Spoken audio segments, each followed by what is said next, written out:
अस्सलाम वालेकुम नाज़रीन, आप देख रहे हैं जेएन न्यूज़ HD। आइए नजर डालते हैं आज की अहम खबरों पर।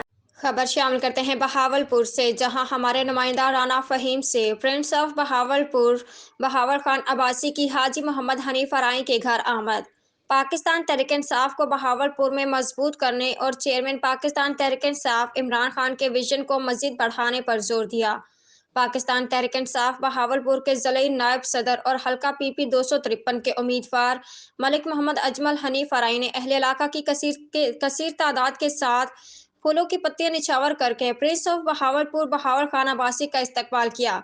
इस मौके पर सियासी और समाजी शख्सियत हाजी मोहम्मद अफजल अराई, सुमेरा मलिक भी मौजूद थी। प्रिंस ऑफ बहावलपुर बहावर खान अब्बासी ने खिताब करते हुए कहा कि इमरान खान के विजन के मुताबिक पाकिस्तान तहरीक इंसाफ को बहावलपुर में मजबूत बनाना है।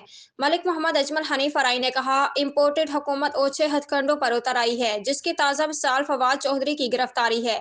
बेबुनियाद मुकदमात दर्ज करवाकर तहरीक इंसाफ के रहनुमाओं को गिरफ्तार करवा रही है, जिसकी हम पुरजोर मजम्मत करते हैं। हमारे लीडर इमरान खान को कत्ल करने की साजिशें हो रही हैं। इमरान खान हमारी रेड लाइन है, हम मरते दम तक इमरान खान के साथ खड़े हैं।